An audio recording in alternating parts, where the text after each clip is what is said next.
Inflação e preço dos combustíveis continuam na agenda central do governo nessa semana, que ainda tem perspectivas com a sessão do TCU, que vai discutir a privatização da Eletrobras nessa próxima quarta-feira. Tá no ar o Política da Semana, com o que de mais relevante você tem na agenda desses próximos dias que vai atrair a atenção dos mercados.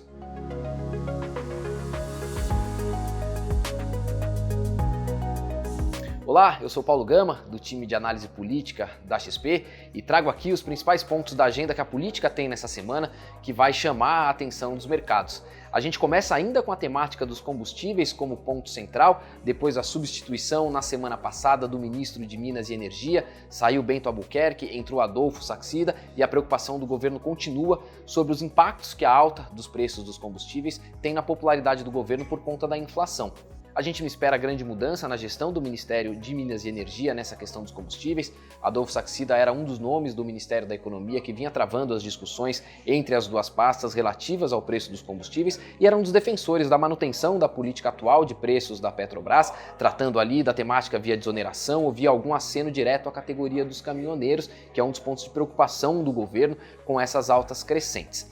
A gente teve na sexta-feira uma decisão relevante do Supremo Tribunal Federal nessa área, que foi a decisão de suspender a maneira como os governos estaduais decidiram aplicar a mudança decidida pelo Congresso na tributação do ICMS sobre os combustíveis. A gente lembra, lá atrás o Congresso aprovou uma medida que tentava unificar a alíquota que os estados cobram de ICMS sobre os combustíveis, mas os governadores fizeram um ajuste ali no texto para permitir que houvesse descontos nessa alíquota unificada. O ministro André Mendonça, do Supremo, decidiu suspender essa maneira que os estados pensavam em aplicar essa norma a partir de julho. Isso deve forçar, além da continuidade da judicialização do processo, uma revisão pelos estados da maneira como essa norma vinha sendo pensada para a implementação a partir de julho. Ainda na questão energética, a gente tem também na pauta da semana, na quarta-feira, no Tribunal de Contas da União, o processo da privatização da Eletrobras. A gente espera, apesar de todo o ruído que já aconteceu até agora e que deve acontecer entre hoje e quarta-feira,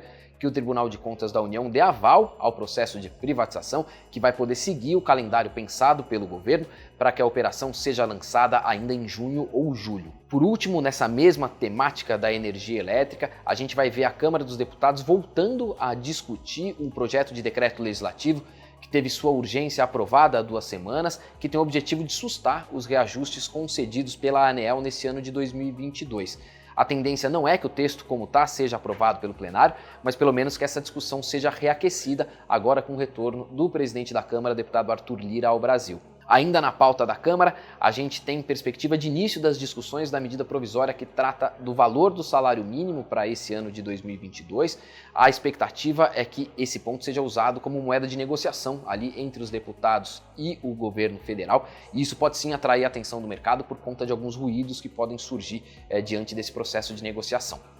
Saindo da temática legislativa, entrando na seara eleitoral propriamente dita, a gente tem nessa semana, também na quarta-feira, dia 18, perspectiva da reunião ali entre MDB e PSDB, que tinha por objetivo definir uma candidatura única de terceira via para enfrentar o presidente Jair Bolsonaro e o ex-presidente Lula. O clima, mesmo dentro dos partidos, não é de união e, se precisar apontar uma tendência, ela é a de que haja pelo menos a continuidade das duas candidaturas, da senadora Simone Tebet e do ex-governador João Dória, que não tendem aí a se submeter a uma decisão conjunta das duas cúpulas partidárias. Ambos querem ali seguir com as próprias candidaturas, pelo menos por mais um tempo. Finalizando, ainda na seara eleitoral, a gente teve divulgação de pesquisa IPESP na última sexta-feira, que mostrou continuidade na trajetória de crescimento do presidente Jair Bolsonaro, tanto em termos de aprovação quanto em termos de intenção de voto. O que a gente viu foi uma recuperação grande e forte dele desde janeiro até agora o mês de abril, mas diante do estoque de votos disponível daqui para frente, é improvável que ele continue essa crescente no mesmo ritmo que ele teve nesses últimos 4 meses.